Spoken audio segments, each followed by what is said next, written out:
7 years ago, I gave birth to a baby at 24 weeks with 370 grams weight, which is considered a miracle. And this was the third time they tell me to terminate. You are hypervigilant. I had this very strong gut feeling. Statistically, you can say it's a zero chance, but you pulled it off. Ivanna pulled it off somehow to be that extremely rare exception. I hear the voice of God, literally. Look, she's absolutely okay, just like, it's gonna be okay. I am a big believer in miracles. A child needs like a very high vibrational mother who exudes faith, exudes love, exudes healing. And I was just surrendering into God's hands and just saying, look, it's your way. I'm choosing this. I'm choosing all of this. Yeah. I'm completely responsible for all of that. Everything I'm complaining about, in the end, I'm responsible for. That's what I love about you, and this is what you taught me a lot, and just speaking your absolute truth, unapologetically, being completely authentic, but yet providing so much love and care. You're the only person in my life who asks me so often, like, how can I support you now?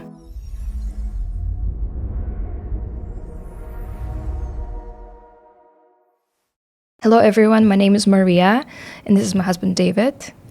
7 years ago, I gave birth to a baby at 24 weeks with 370 grams weight, which is considered a miracle. And now, 7 years later, here I am with my husband, and I am 15 weeks pregnant, and we're going for an interesting journey. And yes, David, tell us why we decided to make this podcast, or actually why I asked you to make this podcast together.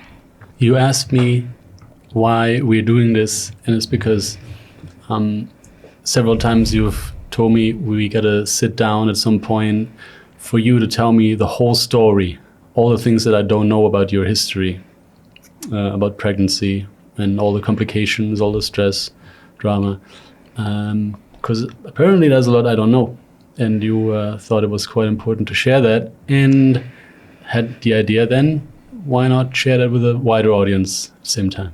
Pregnancy is something so natural, yet 1 in 10 pregnancies is usually high risk. And even if it's not high risk, every woman, whenever she's pregnant, she usually faces certain scares, certain things that are potentially, not very good. And I realized that if I don't share that with you, then it opens room for a lot of like confusion for you, or like misunderstanding why she's so anxious, or why is she like, maybe even a bit paranoid here and there.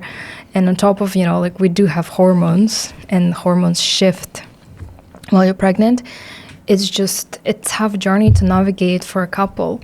And I figured my first pregnancy, I went through it. It was one of the probably most high-risk things you can think of. If you guys haven't watched the video, it has 15 million views where I shared the story.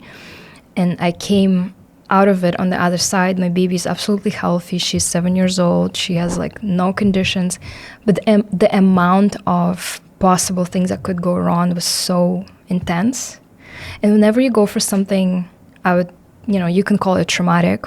And now you have to go through the possibility of this happening again, what goes on inside, and if it's a big storm sometimes, and if you don't speak it out, if you don't share, then, anyways, how did you experience so far, like the first little milestones that we've gone through together?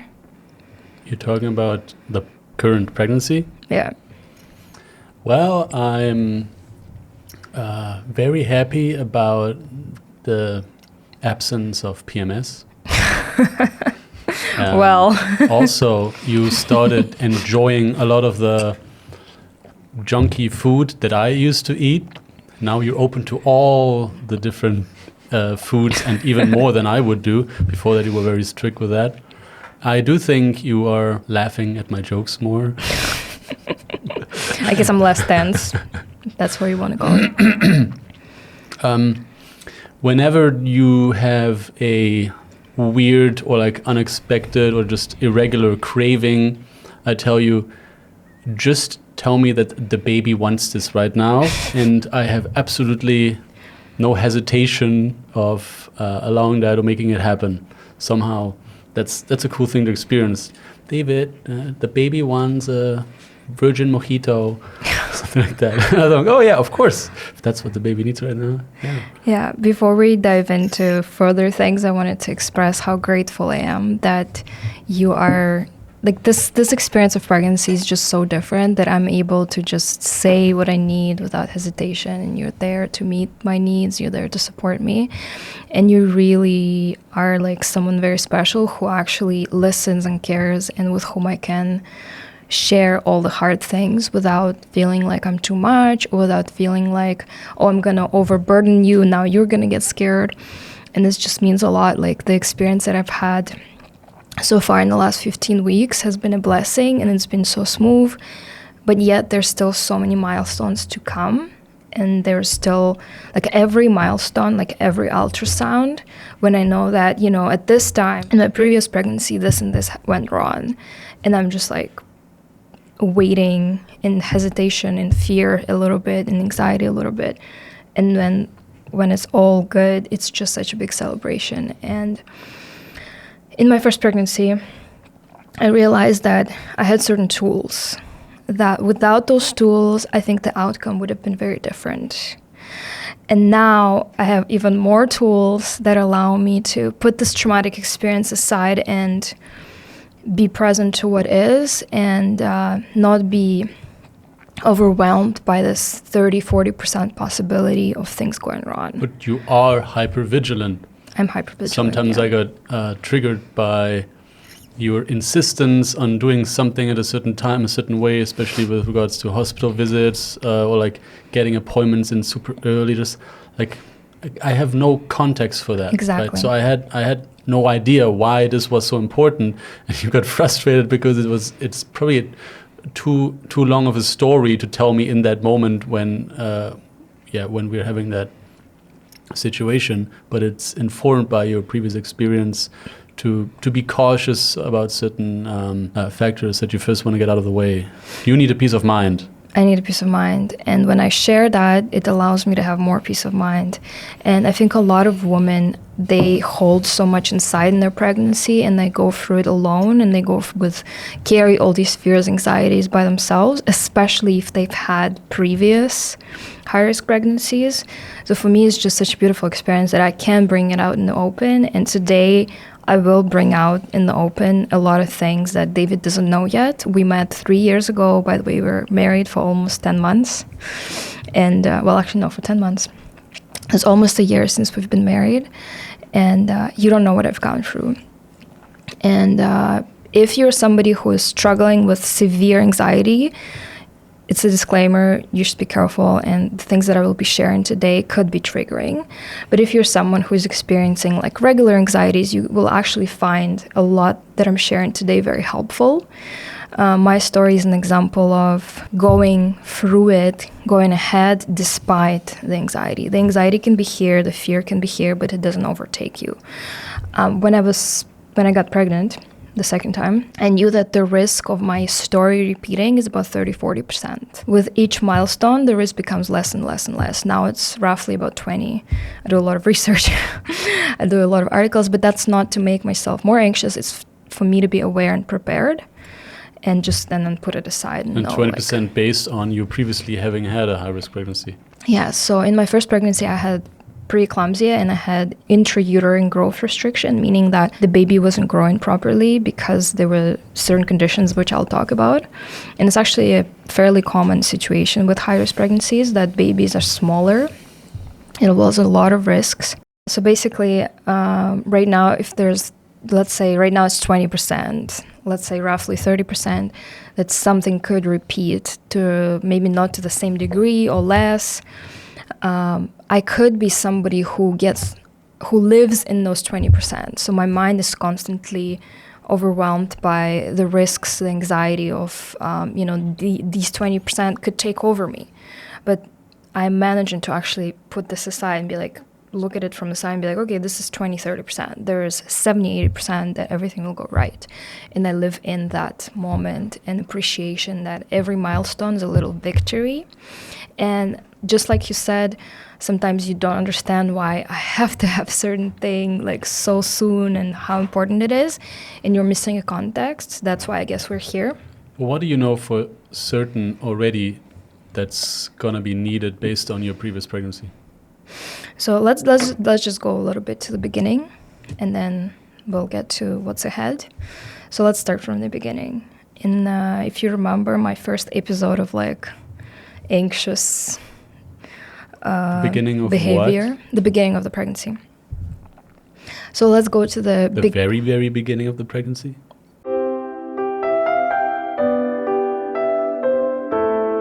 Let's go to the first weeks of my pregnancy, when I had this anxious urge to get ultrasound as soon as possible. And if you remember that, right?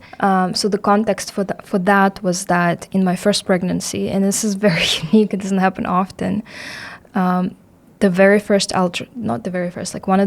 ultrasounds that I was getting around 7 weeks, and I just pulled up my records, so everything I'm saying is quite accurate.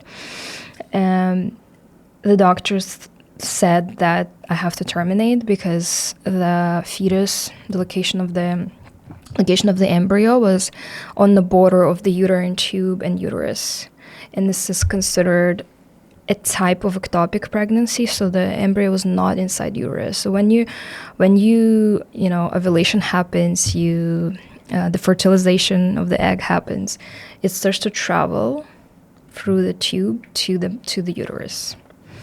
And if the embryo gets stuck in the tube, it implants too early. This is called ectopic pregnancy, and it could be very dangerous.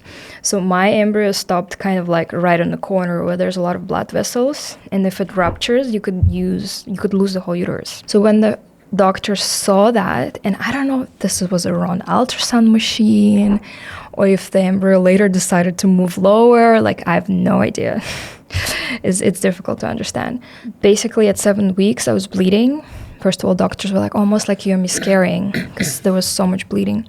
And then when they looked at the ultrasound, they said, oh, this is pretty much corneal pregnancy. It's very dangerous. You have to take the pill and do the medical abortion. Otherwise, like, your life's at risk. Not your life, but like you might need emergency surgery. Like, you could use your uterus. And something in me, and you already know about that, I have this sometimes strong gut feelings.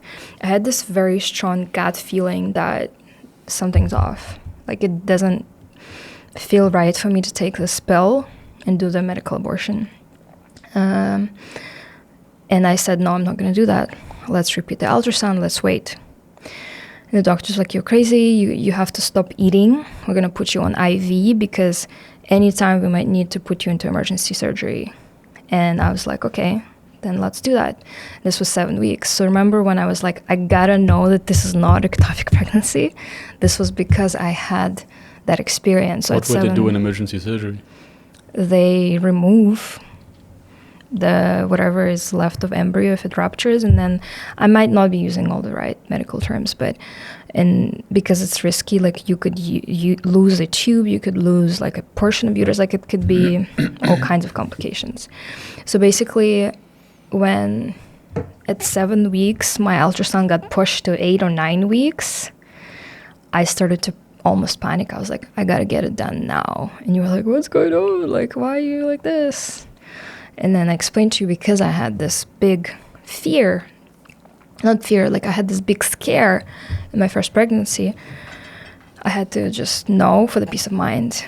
In my first pregnancy, they repeated the ultrasound, and the next day through like some kind of better 3D or 4D machine, and they said, congratulations, it's in the uterus, but it's still kind of like in an awkward place, and you could, have complications from that, but at least it's in the uterus, like you can continue your pregnancy. Yeah, you're somebody who can't fall asleep at night if there's an anxiety about you don't know what something is exactly right then that day.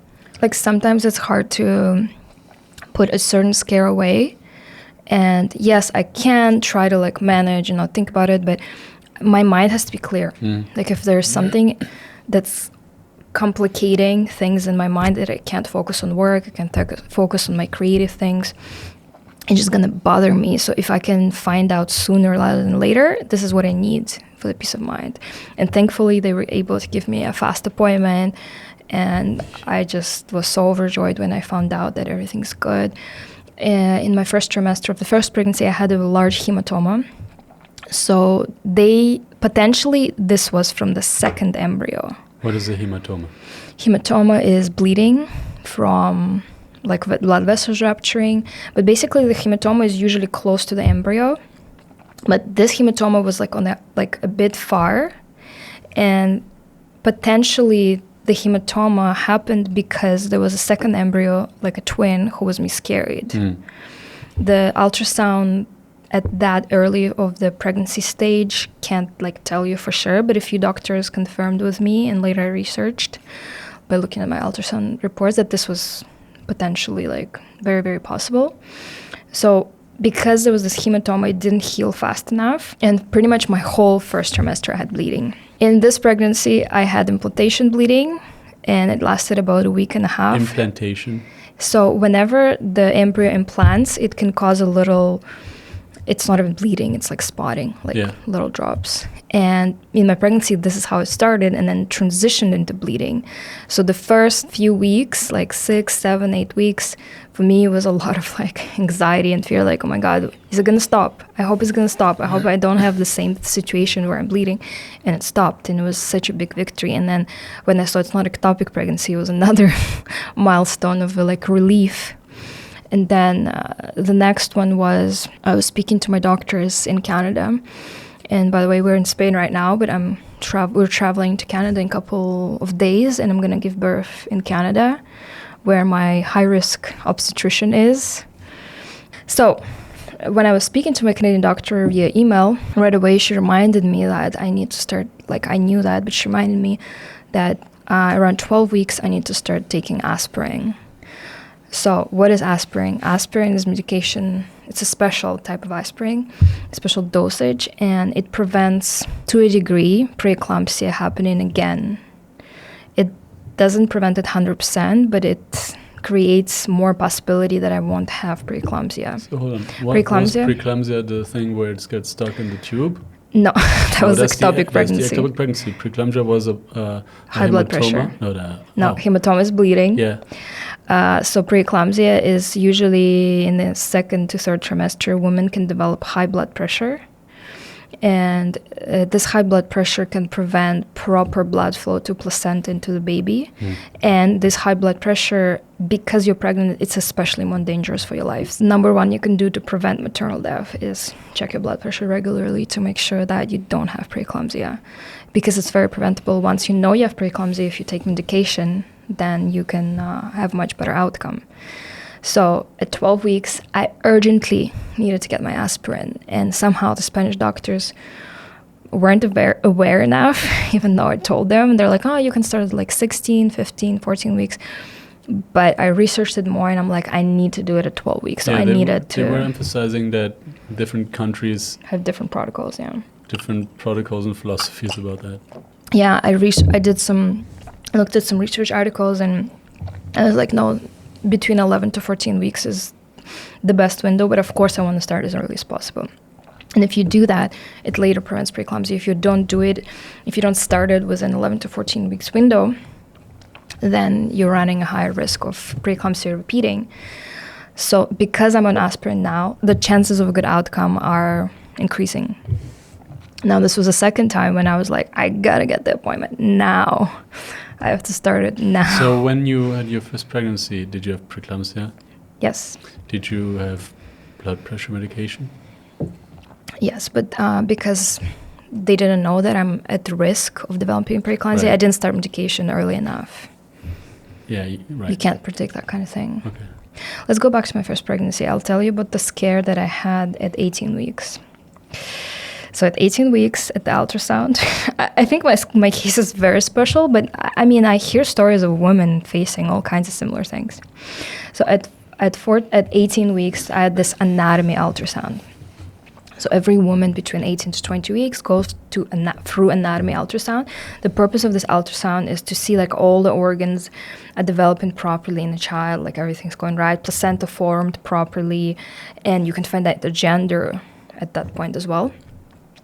And during my 18 weeks ultrasound, the baby was moving a lot. I don't know if it was the problem with her moving a lot or the technician wasn't getting it. I have no idea. But the result of the ultrasound report, which I recently found again in my records, said that she has webbed feet, a hole in her gut, and a hole in her heart. And these three conditions are consistent with a genetic disorder that is not compatible with life. So I remember clearly how my OB sat me down at 18 weeks and said, look, it could be not compatible with life. Did you do your genetic screening test, blood work test? I said, no, I didn't. And she said, you must do it. So I go and I do that special genetic screening blood test, and it comes back that there's no genetic disorders. And I'm like, and then they repeat the ultrasound around 20 weeks, and they say, oh, yeah, there's no webbed feet. Is this the same OB that you now go to Canada for? Yeah. But the problem was in Canada, the technician does the ultrasound, sends the report to OB. Right. Which I think is kind of strange, but that's how they do it. They have to interpret the result? So OB gets the pictures and gets the report, but OB doesn't do the actual ultrasound. And wasn't saying this is it, but more like it looks like it this, looks so like you better this. get... Yes, ultrasound can never be 100% accurate. This is what it looked like, perhaps because the baby was moving a lot, they couldn't get proper readings. Mm-hmm. But anyways, this was a big scare. And I remember how my partner at that time got so scared, like he literally was like envisioning giving birth to that baby, and he was like really traumatized. But I, again, had this insane gut feeling that this is wrong, like this can't be true, like I don't trust this. And they repeated the ultrasound in a week-ish, and surely everything was right. Everything was okay. The kid wasn't moving much. I don't know, but they said that I have a condition called IUGR, intrauterine growth restriction. And I had a filamentous cord insertion. So what that means, what that means is... I don't even know what that word was. I will explain. What that means is normally the umbilical cord kind of attaches to placenta, to like a certain layer of placenta, and feeds the baby with the nutrition. This time, the umbilical cord was attached to like this outer layer of placenta and was split into three parts. So that means that not enough nutrition, not enough blood flow is going to the baby. And on top of that, there's preeclampsia, which also kind of creates consequences. And at 19 weeks, they said that your baby is already small for her gestational age, so she should be bigger. Maybe because of that umbilical cord malfunction? Because it wasn't giving enough nutrients? Yeah, that's why the baby had intrauterine growth. I had intrauterine growth restriction, IUGR. And they said, look, a lot of women carry to full term with IUGR. So it's possible that you will get close to full term or to full term.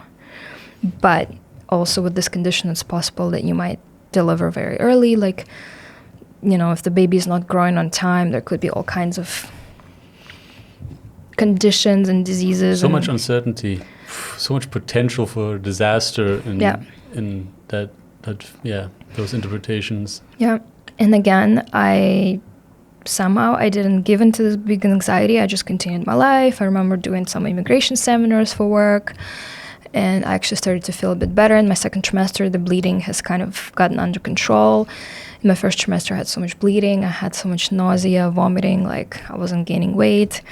And in my second trimester, things started to get, better, and I was hopeful. And then I clearly remember how, like, at 23 weeks, I go to my high-risk OB. At that point, they allocated a high-risk obstetrician, so they already determined that my pregnancy is high-risk. And I went to him. He did the ultrasound. He said, yeah, the baby's small, but, that you have a filamentous cord insertion. They didn't know about preeclampsia yet. Can you, say that again, but slowly? Filamentous cord insertion. You don't need to know this term because this time I'm not going to have it, okay? I'm just sharing for the context. This time so far, placenta is good. Well, there's no placenta yet. We will know at 18 weeks, but so far everything's going okay. I didn't have hematoma, so the chance of placenta forming properly is much higher, but still it could be happening for other reasons as well. We don't know for sure. It could have happened, right? So yes, I go to my high-risk OB at 23 weeks, or it was like 22 weeks and 5 days or something. And he's like, yeah, you know, you have developmental cord insertion, the baby's small, but, you know, the chance of you carrying to full term is still there. You might be fine. I start researching about small babies, and I'm like, yeah, some small babies are born like pretty much at 36, 37 weeks, and everything's okay. They're just small. But some, yes, can be born super early, and there could be what like... percentage of babies is preemie? With IUGR, I don't know. I won't tell you now. In general. I don't know. You can look it up. Okay. We can insert like a text. But yeah, 1 in 10 pregnancies is high risk. That's what I can tell you. I'm not sure about premature babies. So now I saw my high risk obstetrician, and I remember it as clear as a day that the next day I had my regular obstetrician. And I called him like, look, I just saw my high risk yesterday. Why do I have to go back? Like, I think we don't need this appointment, right? You can cancel it. She's like, no, come just in case. I'll just like measure your blood pressure. And I was like, oh, I'm going to have to go just for the sake of measuring blood pressure. Okay, fine. So I go there. She starts to measure my blood pressure. And she's like, I don't like the number. I'm like, what do you mean? Yeah, this is not good. Let me call the high-risk OB. I'll talk to him. So she calls my high-risk OB. This was exactly 23 weeks on a dot. And they talk for like half an hour. Ooh. And then she comes to me. She's like, I have to admit you to the hospital. And I had a seminar, my first paid seminar scheduled that day. Like, people paid to come to my immigration seminar. I usually did it for free. And I'm like, okay, I have to cancel this all because I'm being admitted to the hospital at 23 weeks. And they're like, yeah, you might actually have to give birth like anytime. I'm like, what? At 23 weeks, the baby's so tiny? Like, that's impossible. They're like, yeah, that's it. We're admitting you. So they admitted me right there. They took the urine test and they saw protein in my urine, which is a sign of preeclampsia. That's not a very good one. Like, there's pressure on my kidneys already, and it's not good. And they didn't tell much about what next steps are, but the next morning they come to me and they said, look, there's no next steps. You have to terminate. Who said that? The high-risk OB. He said that you have to terminate because it's too risky for your life. You have preeclampsia. If we deliver now, the baby is only 330 grams. It won't survive. According to ultrasound. Statistically. According to the ultrasound reading, my daughter Ivanna, was 330 grams. And at 23 weeks, the odds of her survival are just like impossible. Yeah, so this is what I definitely got from everything you've shared with me about pregnancy with Ivanna, that they had strongly recommended terminating because it's like basically no baby in this state at that age of gestation would make it. Statistically, that is very improbable. Now you added another factor which I actually didn't know or completely ignored, which is that they recommended this also for the health of the mother. Yeah. And I didn't know that there was a risk there too. And you decided not just to keep going for the baby, which I thought was the main thing, but also despite the risk for your own health. Well, it's with medication you can manage preeclampsia, but of course it's still a risk.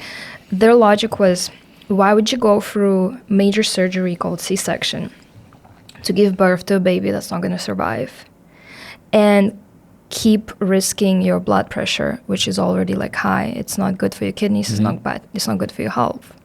You know the story that I'm still struggling with high blood pressure, and it could be the result of just that. Yeah. Like, I don't know for sure, but it could be.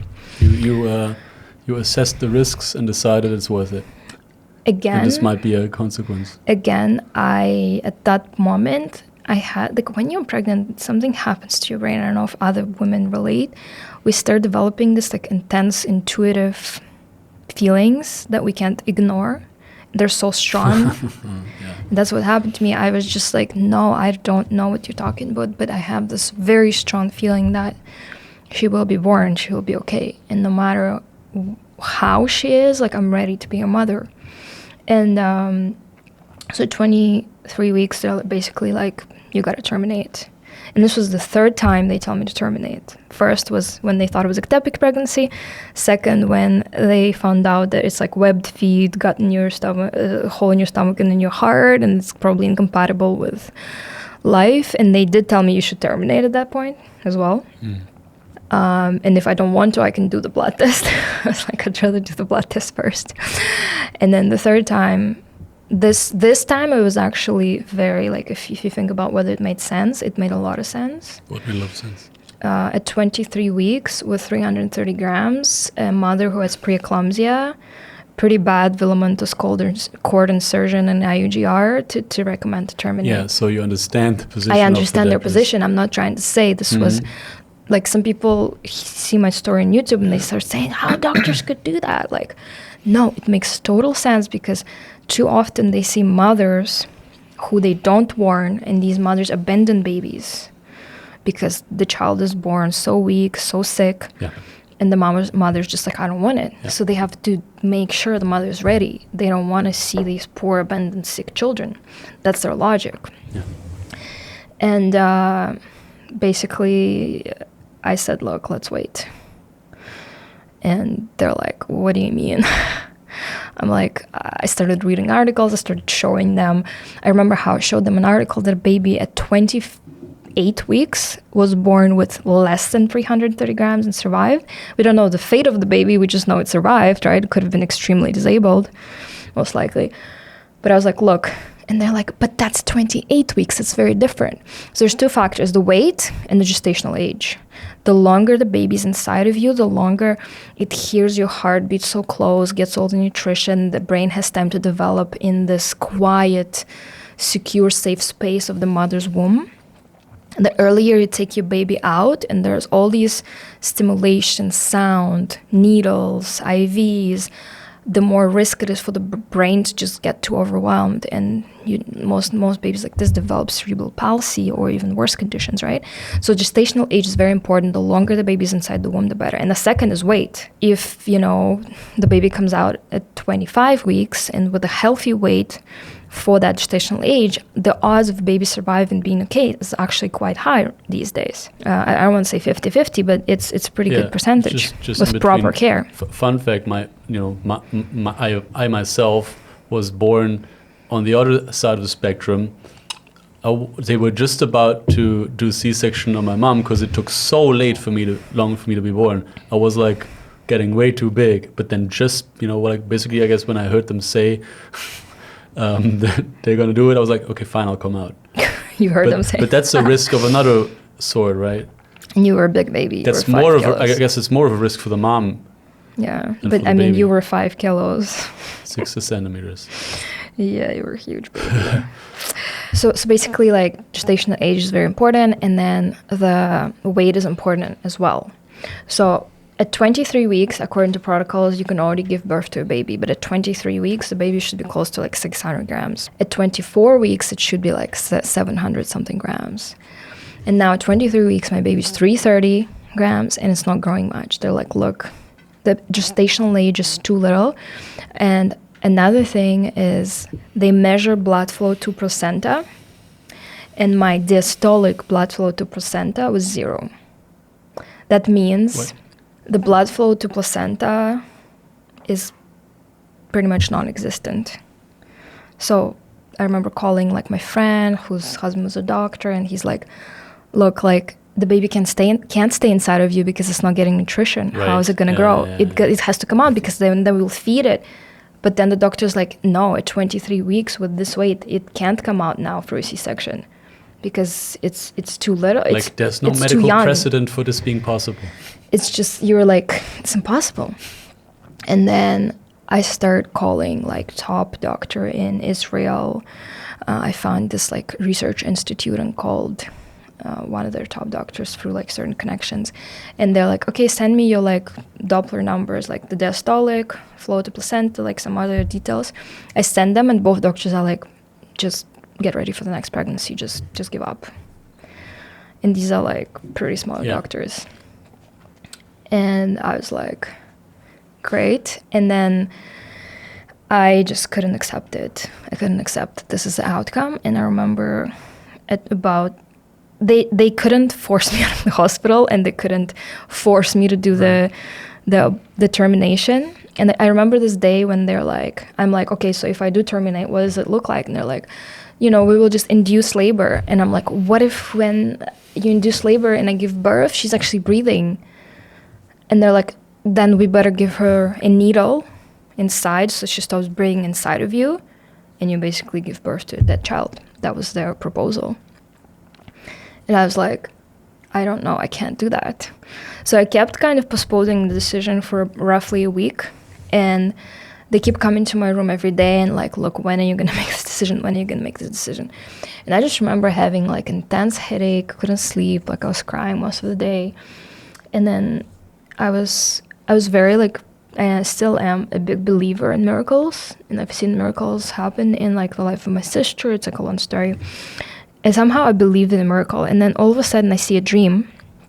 When the baby sometimes pushes with the feet, you can see like a little bit of a foot imprint through the womb. All of a sudden I saw like her whole body is starting to pop out of my womb. And then I hear the voice of God, literally, look, she's absolutely okay, she's just small. And I remember waking up and I called like my spiritual mother, a person who's been like my mentor for many years. And she's like, this is a sign. And God is with you. And I tell the doctors, like, look, I'm not terminating. Can you transfer me to a different hospital who will allow me to give birth? I read this, like this McMaster hospital, gave birth, like they allowed the C-section at like 310 grams. But again, the baby was older gestationally. Like, look, the baby was older gestationally. Like, we can't. But what we can do is we can repeat an ultrasound soon. And if somehow by some sort of miracle the baby has grown, we don't know how, but if that's the case, and it's close to 450 grams, which was the protocol for the minimum weight allowed. So basically the hospital had a protocol.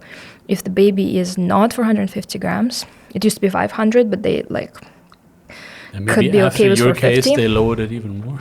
I doubt it.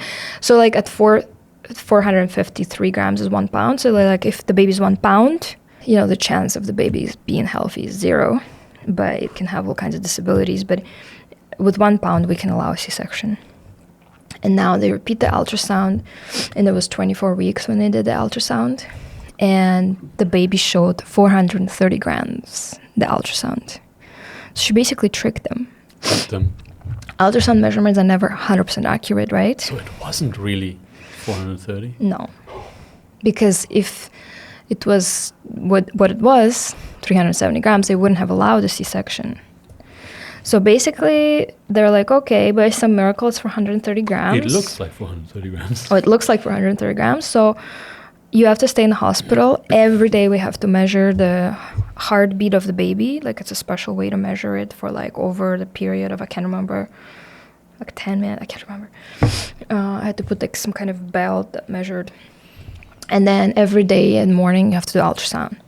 Right now, the diastolic blood flow to placenta is 0. The moment it becomes reverse, which I don't know, it's like a sign of placenta basically like starting to die out. I could be wrong in how I explain it.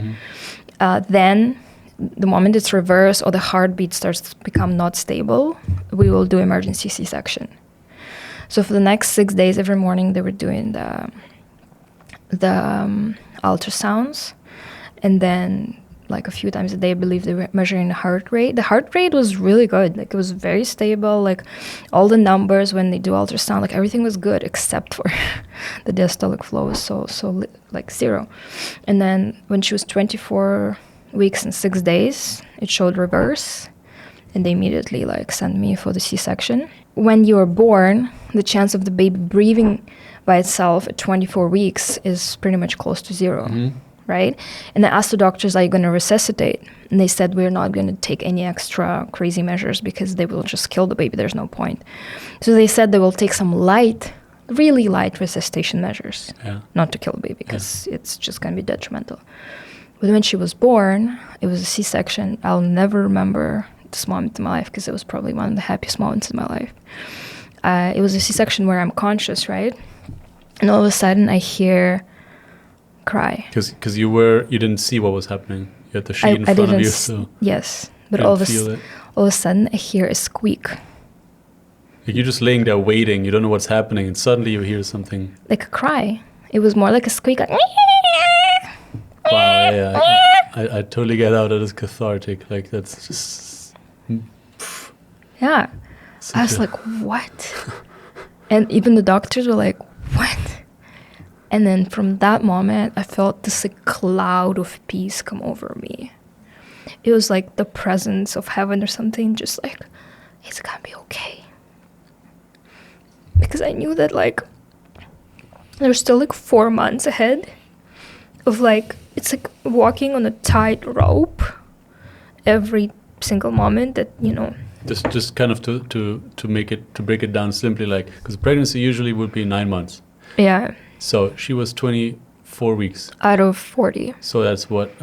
Slightly more than a half. 3.5 or what? Or I don't remember. Months?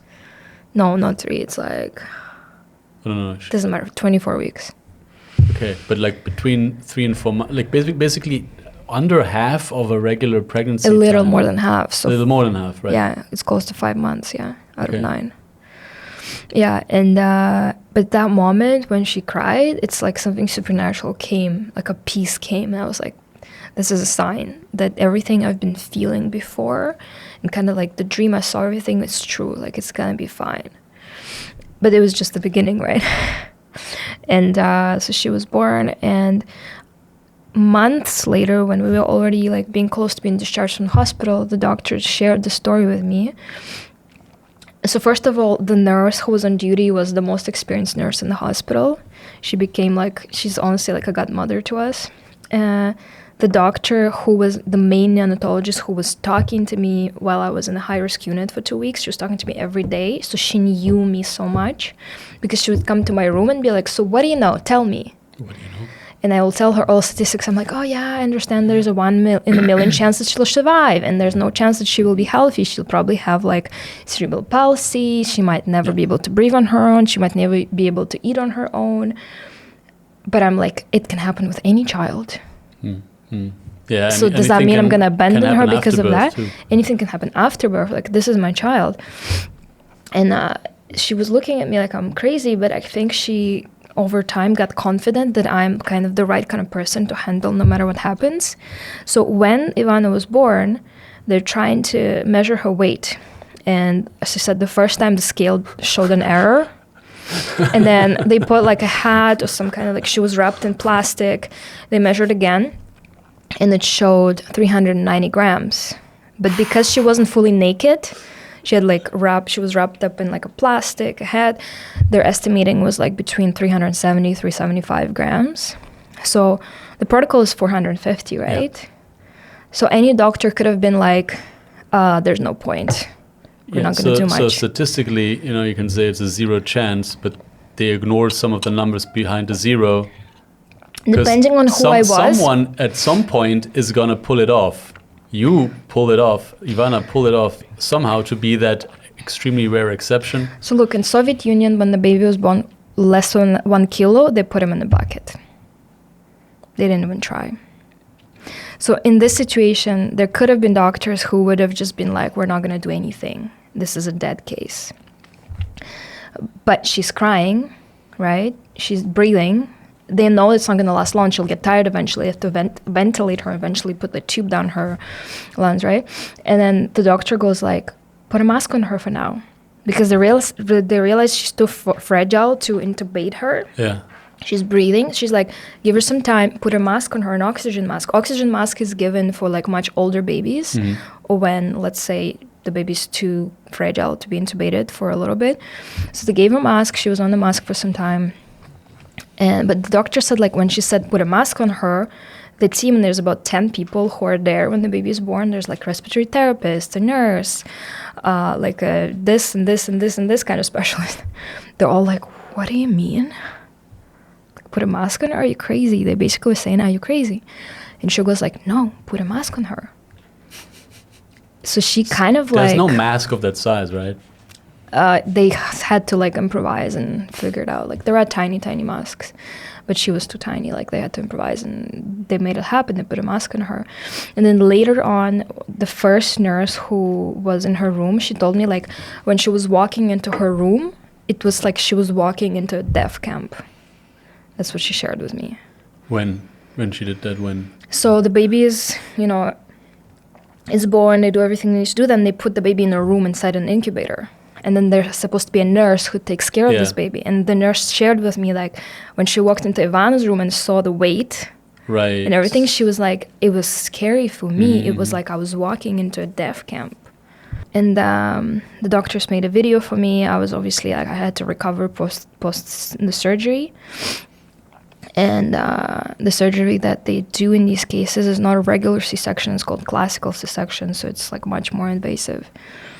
And then I just couldn't wait. I remember like I was in a wheelchair in a lot of pain. Like the same day I went to see her, like I went to her room, they wheeled me and I was in a lot of pain. Like, and I just like put my hands on her because they say when the baby's like this, you can't hold the baby yet because it's too small.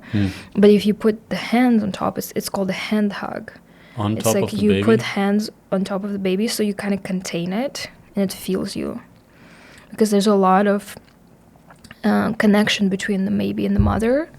And because now the baby can't feel my heartbeat, it can still feel my hands, my presence. And they said take like a small piece of cloth, they gave it to me, and put it on your chest, sleep with it. Because I was already starting to pump milk.